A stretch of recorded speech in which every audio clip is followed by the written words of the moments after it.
So without any further ado, Jakob, I'm going to stop sharing and over to you for speeding up Excel filters with List Slicer. Thank you so much, Sue, and thanks everyone for having me today. I'm just going to start up my PowerPoint deck and then get started with the demos. Before I do that, I'd like to just introduce myself and give you an overview of who I am. As Sue was mentioning, I am sort of juggling two different roles here. I am first and foremost a designer in the Excel team at Microsoft in Redmond, just outside of Seattle. I've been with Microsoft for a while. I joined in '96, and during my time at Microsoft, I've been in consulting in the Dynamics business, in SharePoint, in Office, and for the last decade or so, I've been in the Excel team and also worked on the Office, what we call the Office platform, or how you extend apps like Excel with AddIns. Since the beginning of 2023, I've been part-time at Microsoft, so I only work at Microsoft for 3 days a week.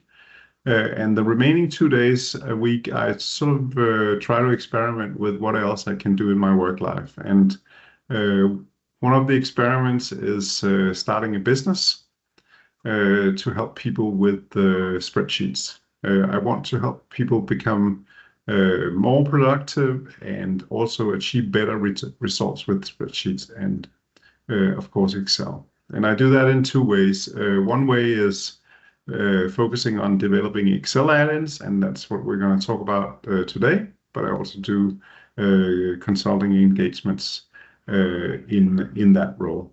But enough about me. This session is mostly demos. Part one will be a demo of two add-ins that share the same function, List Slicer and List Filter. This is about speeding up your filters in Excel for certain scenarios. And then as part two, I'd like to sort of give you the very, very first sneak preview of a new add-in that I'm working on, and also invite you to collaborate with me on further designing and developing that add-in. But enough about that now. We'll come back to that in part two. With regard to questions, please ask any questions you may have in the chat. And I've asked Sue to interrupt me and read some of the questions aloud as we go along. You know, we're here for you and for you to get answers to the things that you might be having questions about. So let's start with part one and talk about List Slicer. I don't want to spend so much time in PowerPoint, so let me switch over to Excel and just start off a demo. Before I do that, is there any questions, Sue? No questions as yet. Okay, that's good. So I just wanted to make sure that you were also still there. And oh yeah, don't you worry. I'll interrupt as they as they come through. As everyone that attends knows, I'm very good at that. That's fantastic. So, yeah, good. We'll ask. But anything to do with Excel, it's very rare that we get an opportunity to have someone who's a principal designer from Microsoft and Excel here. So okay. Yeah. Thanks for the opportunity. So let me set up why I started developing the List Slicer add-in. Excel is very powerful when it comes to setting filters on things like tables. And I have a table here with some data, not a very large table, but yet there's some data here. This is a pivot table on the same data. And you might also have data that's just in a range on a worksheet. One thing that you may have seen as we went along is that there's this column here that is basically a column of identifiers. In this case, it's product IDs, but some kind of identifier. And if I want to put a filter on that, and I already know what specific product IDs I want, and in this case, for example, I have chosen 4 random product IDs from this list. It's pretty cumbersome to set that filter, because I need to use this thing up here. I need to go either search for these items, or I need to go through this list and first, of course, unselect and then go and find the specific IDs in this list. So that can become pretty time consuming, and also error prone, because what if I select the wrong number, and so on. So that's where List Slicer comes in. So List Slicer is an add-in to Excel, and I'll show in a bit how you can actually install that. It sits on the Excel worksheet as any slicer, as you would with any other slicer in Excel. And it's very simple. There's a text box in the add-in, and I can take my IDs that I have received from a colleague in email or in a Teams conversation, or just got from somewhere, and I can put that into List Slicer.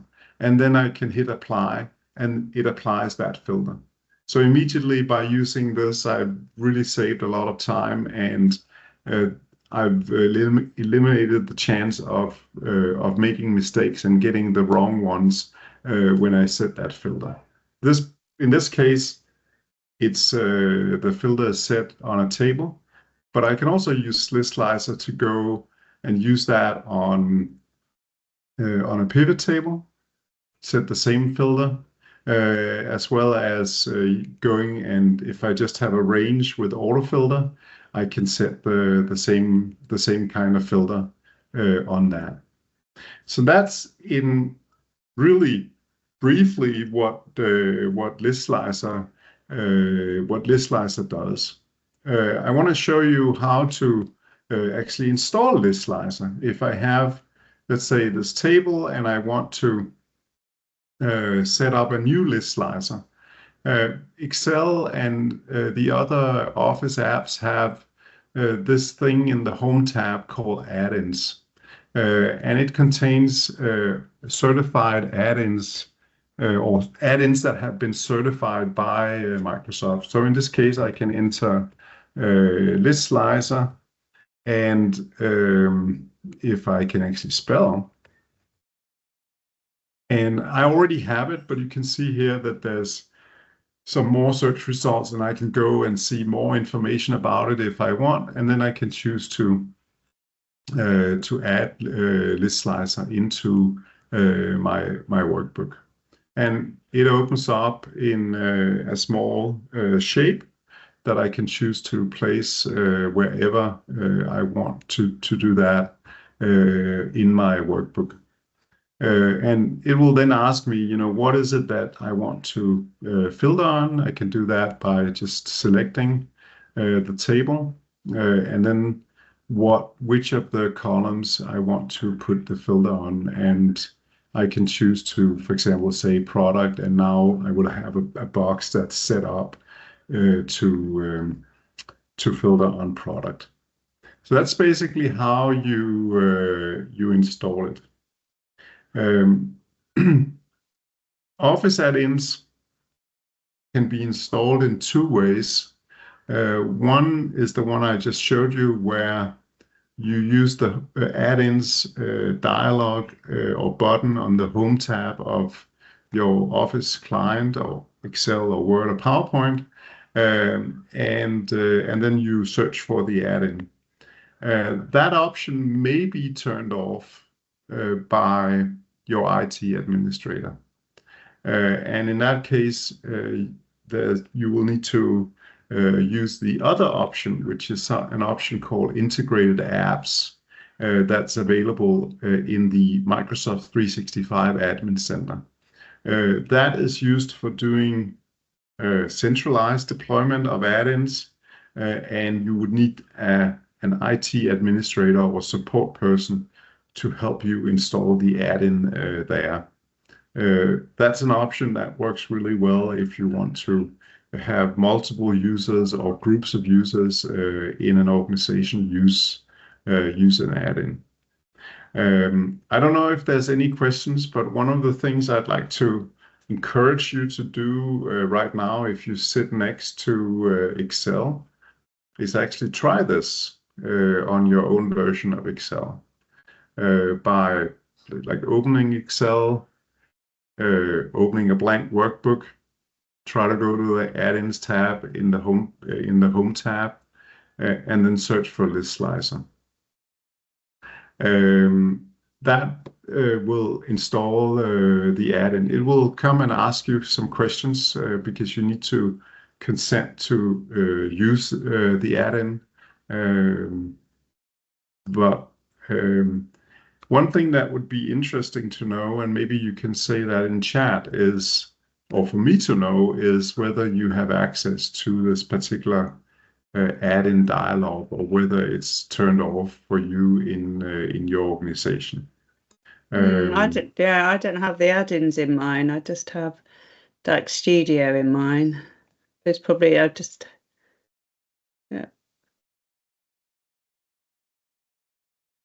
I'm not sure I understood.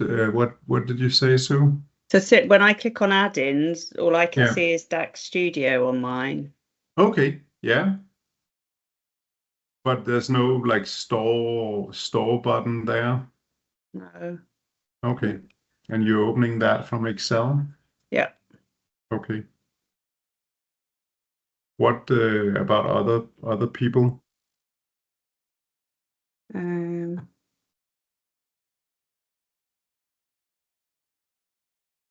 Takimi said she never knew there were so many add-ins, but sort of no one else has mentioned anything else.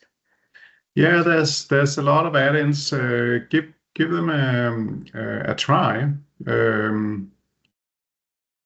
There's the add-in itself is just a small web application that you actually install that runs inside of Excel or PowerPoint or Word or Outlook. And it cannot get access to what is on your machine. And it does get access to the workbook you're in, but add-ins are certified in a way that it will be, they usually don't transmit any information from the workbook to the web or anything. And if you use list slicer or list builder or any of the add-ins for me, they don't take any of your data and move them anywhere.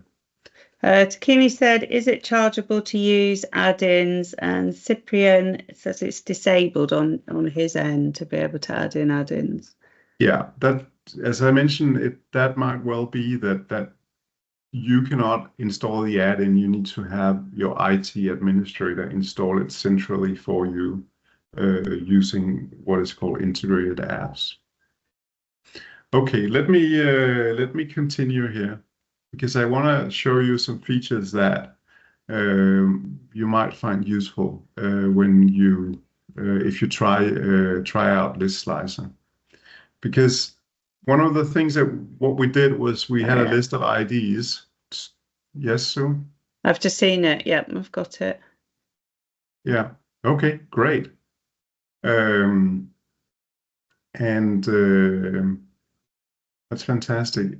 So the first thing that I want to show is that I built in the capability of doing wildcards into this slicer. So for example, here I have a slicer that's set up to work on, to filter the product column. And by putting in the stars into the box here, I can filter out all of the items that has bike in the word.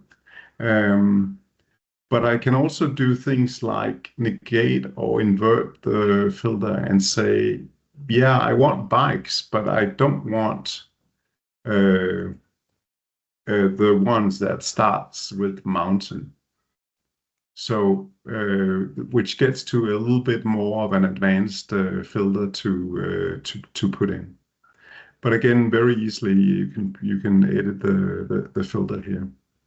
So that's one feature of this. Another thing that's a bit more difficult to do with Excel out of the box is, for example, filter for errors. So if you have a table of data and you actually have some of the columns that are in error or some of the values, I can actually use a keyword called error and just get the ones with the errors in them. And of course, I can choose to negate that and say I want everything but the ones that have errors in them. That's actually not that easy to do with just an Excel filter out of the box. And of course, there's a way to do blanks. So this will show errors and blanks. And I can again choose to say I want neither errors or blanks in my search set. So that's basically list slicer.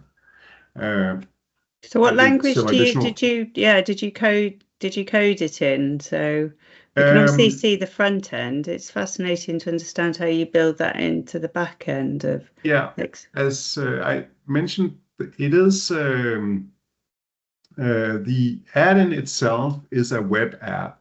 Which means that it's coded, it runs in a browser, which means that you can use HTML markup for the user interface and CSS. I used React, which is a framework to build UI in browser apps. And that gave me the opportunity to use some controls that Microsoft makes available called the Fluent UI controls. So things like the text box here and the button and so on, they're actually components that I got from the Fluent library. The code itself is written in TypeScript, which is a sort of variant of JavaScript. And then in order to make changes to Excel, because obviously when I do set the filters, I am, every time I need to set the filter, I am actually making calls to Excel. There's an API, a programming interface between the add-in and Excel that allows me to do that. So that's briefly how it's made. But the data doesn't leave Excel then, it's not going over. There's nothing. None of the data leaves the Excel or the browser that the add-in runs in. I'm choosing to not transmit any of that data to my servers and so on. What I do track though is the usage, but that's tracked in a way where I can't relate that to the person using it. So I can see what people are putting in, how many items they filter for, when they click apply or they click the clear filter and so on. I have called telemetry to see that, but other than that, no. And the add-in, as I mentioned, the add-in itself does not have access to the machine, so it can't format the hard drive or delete anything from the hard drive or do other not so good things to the machine. Excellent. Any more questions, Sue, at this moment? Nope. Oh, Takimi, is it chargeable? Sorry. Use add-ins. Takimi was asking, is it chargeable to use add-ins? Depend on the add-in, I would say. The framework itself is you don't need to pay to use add-ins, and you can build your add-in and use that with Excel with with a subscription, the Microsoft 365 subscription. List filter and list slicer does require a subscription. I'll talk about that in a moment. But that's the choice I made as the provider of the add-in. I hope that answered the question. If not, let us know in the chat. I want to briefly introduce you to a variant of list slicer, because you may have noticed that I sort of arranged my whole worksheet to accommodate for having the add-in itself sit on the worksheet. And sometimes that's not convenient. Like you just basically just want to use the functionality of the add-in without having to rearrange the workbook or leave anything in the workbook after you've used it. And for that, I created a companion add-in called List Filter that basically does the same as List Slicer. The only thing is that it lives in a task pane.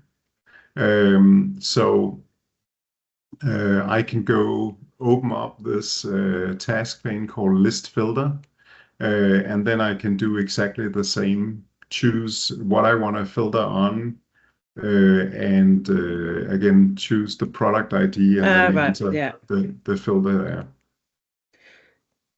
So that is the list filter add-in. It's also in the store, so to speak, or available as an add-in that you can download and install. But it has the same functionality, just different UI really.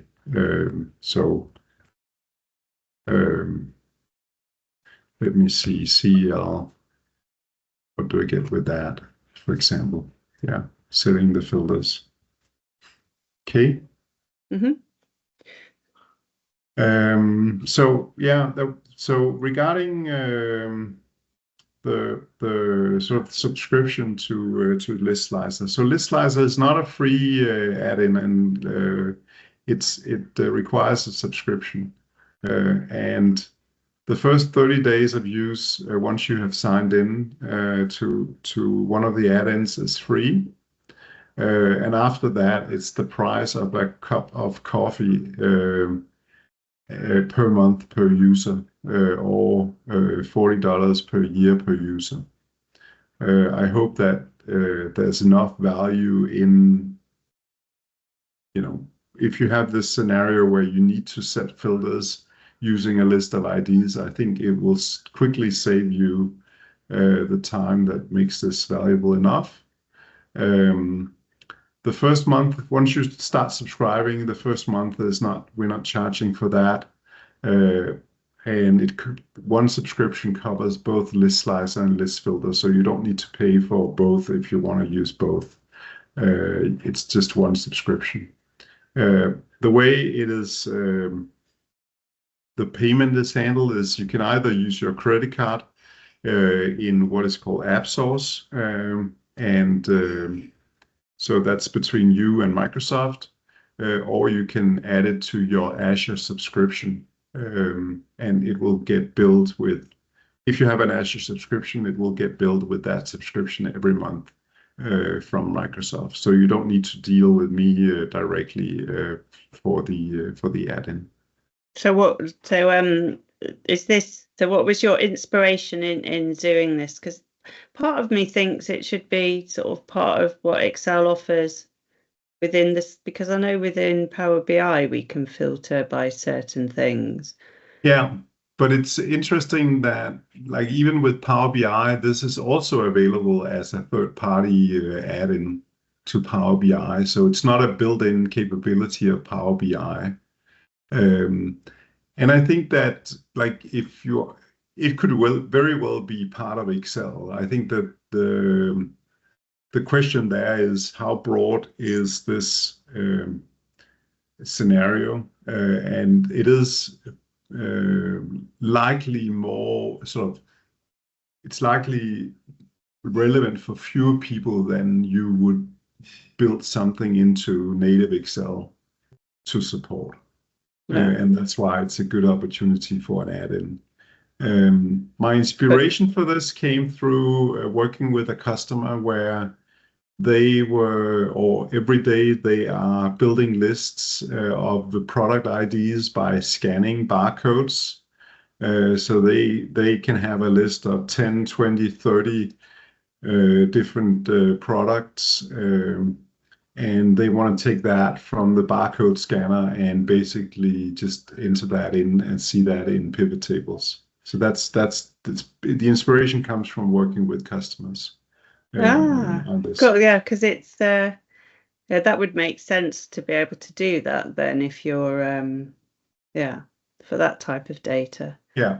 So what's your so obviously we've got list slicer and list filter that Yeah. people can ask about, but what do you think's the most what are you most proud of on working with Excel over the last few years? That's a good question. I had a chance to work. For the past 5 years or so, I've done a lot of work in what we call data types, which is Yeah. basically taking the sort of basic characteristics of a spreadsheet, which is a grid of numbers and text that you can relate with formulas and create really, really powerful things with that. But we are sort of breaking that and say, oh, it doesn't need to be just numbers and text, but it can be complex things. And that's what we call data types. So you can create much more complex models and so on. And about a year ago, I had the opportunity to launch an other Excel add-in, not something that I created in my side business, but something that I worked with a partner, which is a game company on Iceland that produces a role-playing game played by millions of players that's called EVE Online. And the add-in can basically connect you live with the game so that you can plan your gameplay in Excel. And that's been one of the more recent, very exciting and new for me things that I've worked on. Yeah, that makes so much sense, doesn't it? Because everything you use Excel to analyze everything, every major decision is usually uses a spreadsheet, uses Excel. Yeah. So to have an add-in to a game to allow you to plan your strategy, now that's clever. Yeah. The add-in is called EVE Online, so you can also get that through the add-ins dialog if you have access to that, and then try to play with it. EVE Online. EVE Online, yeah. EVE. Yes. If you search for EVE found it. In the add-in dialog, you will find the EVE Online add-in, and then you are actually online with the game immediately and can get information out of the game. I like So that. that was fun to work on because it's in many ways very different from what we're usually working on, but also very very close to home because for years the EVE Online game has had the tagline "Spreadsheets in Space." It's a game that's set in space many years from now, and the game is mostly about creating profit from your activity in the game. So that's why you need Excel. Yeah. Interesting. We're about halfway through. Any more questions on list slicer and list filter at the moment? No. Okay. Then I want to shift gears a little bit and talk about a new project that I'm doing. And it's very, very new. It's not ready for a subscription or anything yet, because I'm still trying to sort of conceptualize and figuring out like what is this and how is it going to be used and how it's useful. And this is an add-in that I've decided for now to call Flow, and it's a completely different area than list slicer and list filter, not related to that, but looking at how you can create visually stunning and dynamic visualizations and reports on the Excel grid, on the spreadsheet grid. What I've observed is that people spend a lot of time laying out data and formatting that data. There's a lot of great tools to do that in Excel, but it's also taking a lot of time. And it's time that you may need to repeat every time the data changes, because you may need to adjust the columns, borders, formatting, things like that, update with new data, and so on. So the goal here is still to get more done faster, and with higher quality, like really do things that are sort of pixel perfect in laying out things. Also eliminate the hassle of repeating the same thing over and over again, and do that in a way that's really familiar and easy to learn. It is possible today to do these things using things like Visual Basic for applications or VBA or Office scripts or other ways of automating Excel. But I want to try to create something where that is not needed and you can just use Excel as you know it and the formula language in Excel to do that. And this is all in an add-in that I call Flow. So let me just, with that set up, demo the prototype that is currently available. And in order to demo that, I have done some data preparation. I've gone into the Lego database of Lego sets and selected some Lego sets that I want to build a catalog from. So this is my data. I've already spent not lots of time, but some time getting to this data. But it's not in a presentable format at all. And I want to create something that's more visually interesting and is sort of easier to read and consume. And I could, of course, do that with a lot of copy and paste and so on, trying to arrange this neatly and copy paste the pictures in and so on. But instead, I'm going to show you how to use Flow to create a catalog. And let me spell catalog correctly here. And then create a sheet that I want to name Flow. The way this is working is first I need to just select some sample data that I will put on this sheet. So this is the data that I have, or just a sample of that data. The next step for me is to create a template that I can use. And I want to have something where I show the name of the set and the set number. I also want to show an image. So using the image function, I want to put in an image into my catalog. And I just need to enable that. So I get not blocked, but let's recap that. So it shows the image. And then I also want to, just at the bottom of this, show how many parts there are. So let me just create a formula that says that there is this amount of parts and the year is So a separator and the year is like this. So I just created a formula that concatenates those two things. This doesn't look anything like what I want yet, because I want the picture to be placed in the middle of this. I want this to be aligned here. I want this to be a little bit larger and in bold. And by the way, it should be a Lego catalog. So let me just put a Lego color on the title here. And by the way, I also want to have like a border around the whole thing. So you can see I'm doing a lot of familiar formatting in Excel, but still no catalog.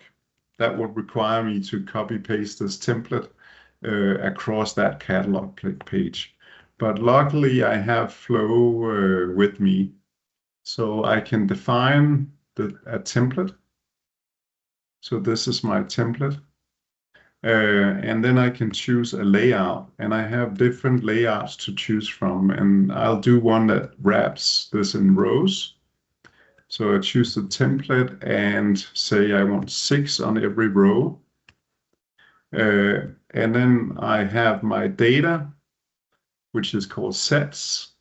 So this is the table that I have with the data, and I want to lay that out using the layout I defined. And then finally, what I do here is at the end, I call a function called generate that takes and outputs this to the catalog page. And when I click that, it starts doing the work for me. Wow. So this is what it has laid out using that description that I gave. And you can already see that there's some things that I want to have different or be different. So for example, I forgot that this, I really need to wrap this so I get it inside of the box. And by the way, I also wanted it to be white, and maybe that's not very accessible, but you get the gist of this. I can make formatting changes. And once I've done those formatting changes, they are basically updated in the layout. Gosh, that's clever. Thank you. And if my data changes, and I don't know if you noticed, but for some reason the Eiffel Tower just became the Hello Tower, which is not the right thing. It needs to be the Eiffel Tower. So let me just update this. And by the way, I'm not too fond of this particular set with the FC Barcelona, so I'm just taking that out, and you can see that now it's just Old Trafford that's left there, and not the other one. So it updates automatically when my data changes. So this is just an example of one layout, but I can also kind of make this more dynamic and so on. So let me show you this one instead. That's the same, like kind of the same principle here, but instead I've added some slicers out here, and then I have sort of the layout. The formula for this is the same as, or mostly the same as we had. It's just hooked up so that it reacts to the slicer. So for example, I can say I want to see Angry Birds instead, and let me, I don't know what's going on right now. Should work, but maybe it's not. Well, it did. Let me do airport instead. Okay, so now you see it's laying out airport for me. It's taking a little while because there's lots of images and lots of content. Airport is a pretty popular theme with Lego. So here you go. I'm not sure that it's actually setting the filter correctly because it doesn't seem like it's airport that I got. But let me just try again. Yeah, I think this was a lot better. And this is the airport things. And I can say what was there for 75. So this has the entire Lego catalog back in time. This is just an example of how you can make it dynamic, also based on a very lean description.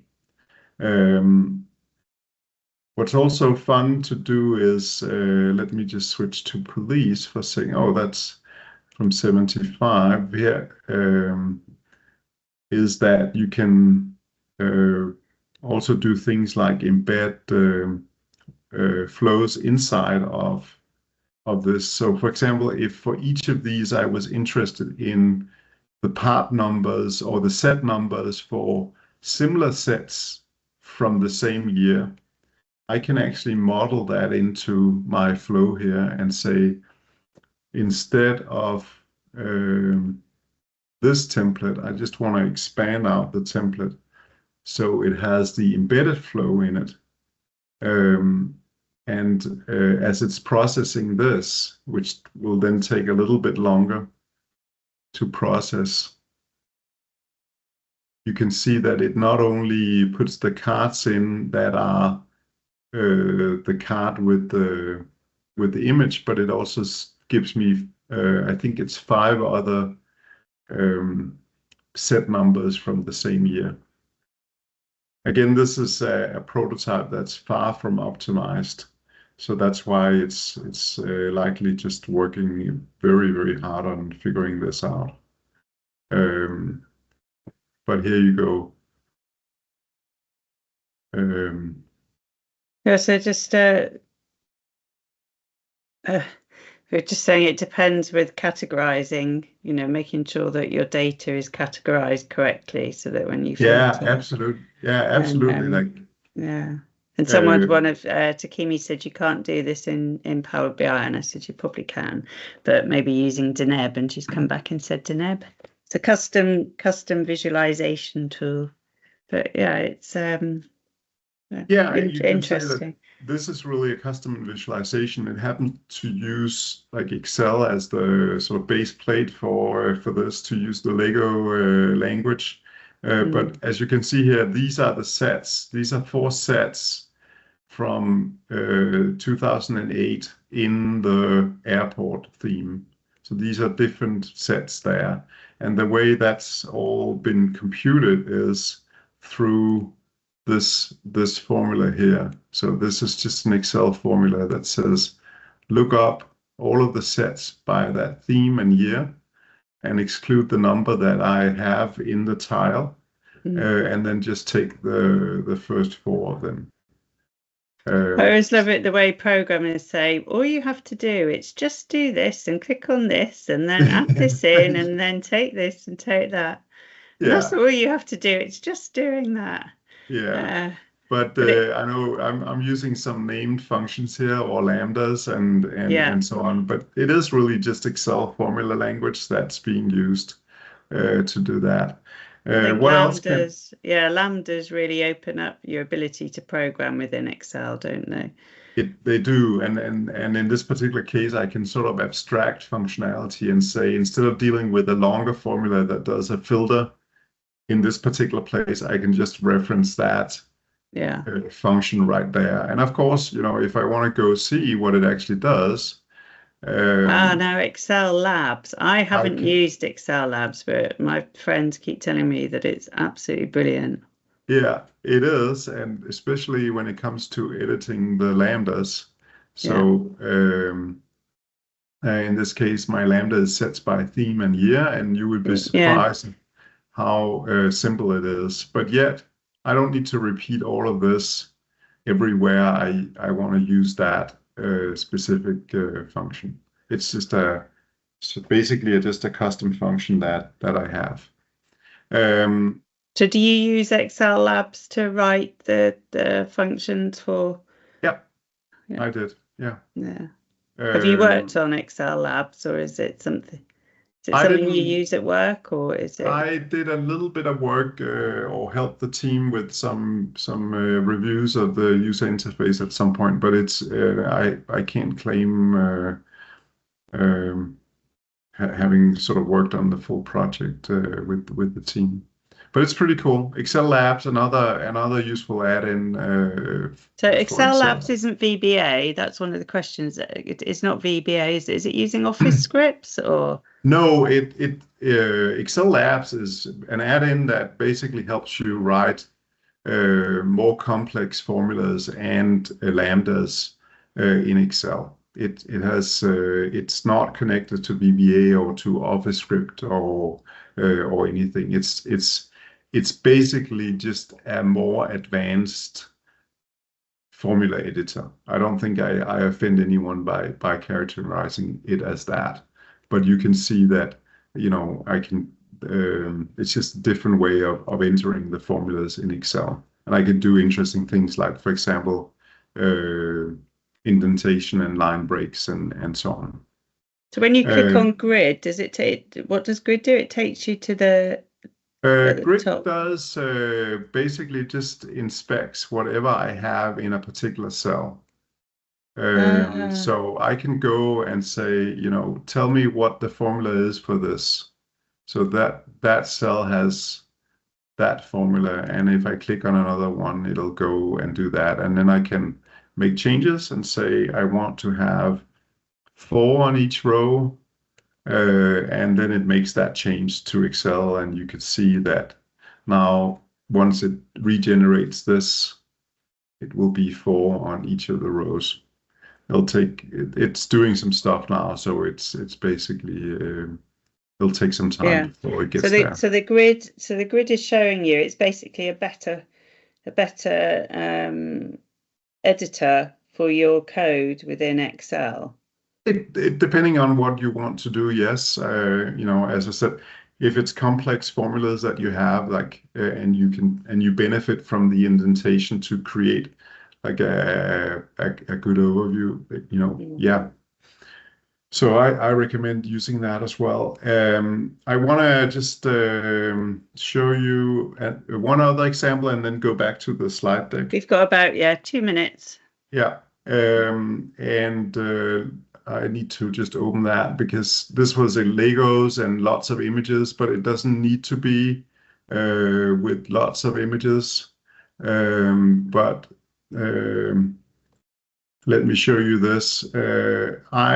Since I live in the US, I oftentimes watch CNBC and oops, sorry about that. They have this market map that they show in there, at the end of the day or during the day about how the market is doing. And I wanted to see if I could recreate that on the Excel grid if I have the data. So the data that I have, sorry, my Excel is just acting up. The data I have is all of the stocks in the S&P 500, and these are now ordered by the change. So the one that has changed the most in a positive direction is here, and of course at the end there's one that is changed the most in the negative direction. And again, I have a definition. This is done in a similar way, like what template do you want to use and so on. And this is just to demonstrate that it can do things like, for example, create a map of the market. And when the stock market changes, this will also update with conditional formatting and everything. So that's just examples of visualizations. Enough of that. I want to say thank you for watching the demos. I want to extend an invitation to collaborate with me on refining the flow add-in. As I said, it's a prototype. It's very, very early in the development. And if you're interested in this and can see that you may have a use case where it's relevant, for you in Excel, let me know. Send me email. The way I've done this with the others is that they have provided me with like a use case and some sample data. And then I create a mock-up in Excel of that visualization using the add-in, and you get to share your feedback on that mock-up. And of course, once the add-in is ready and it's to be used, you can use that add-in with that specific mock-up or with some other data. I'm thinking that initial time commitment from your side is, between 1 or 2 hours. And of course, if you're really like getting excited about this and inspired to do more, you can put more hours into it. But initially, it's sort of a fairly limited amount of time. So thank you so much for the opportunity. I hope you have got some inspiration here to try some add-ins. List slicer and list filter is there for you to try out. If you have feedback or questions, this is how to reach me. Feel free to connect with me on LinkedIn. If you have other questions outside of this that relates to Excel or Microsoft in general, I'm available for you and can help answer that, hopefully. So Okay, thank you so brilliant. much. Yeah, so there's just some thank you and some claps in the chat to say appreciate that. And Thank you so much. Takimi's asking, is Excel Lab expensive? I think it's a free one, Takimi. It's free. Yeah. It's free, yeah. Yeah. So it yeah, basically comes with Excel. Yeah. And the only thing it requires is for you to install it or let your IT admin install it for you. Yeah, it's fascinating to see what you're able to build, to add in to make Excel even better. So that's really interesting. Yeah. Very good. Well, thank you, Jakob, and good luck with your Copenhagen half, and good luck with Berlin. Yeah. Now they have to go and fight with IT to allow them to have access to play with it. Yeah, and if you need me in that conversation to help out, I'm very curious about what happens in that. Let me know, and I'm happy to jump on a Teams call or help with any information that's needed. Using add-ins in Office that comes from app source is really similar to browsing a web page in your browser. Yeah. The only difference is that they have access to your workbook, but it's rare that they transmit any of that information to the cloud or anywhere else. So I think if you can try it out and see what it does, and if it's valuable, why not? In a similar way that you would go to a web page and see that that's valuable or not. So okay, brilliant. Yeah. All right, well, thank you so much, and thank you everyone, and have a lovely evening. It's nice to catch up. And don't forget, we've got Paul next week, who's going to be talking about SharePoint with us, which again is another tool that has just evolved immensely, and I'm using more and more. So thank you, Jakob, and have a great evening. Thank you Bye. so much. Also, there's lots of thank yous. Thank you. Bye. Oh, you're very welcome, Takimi.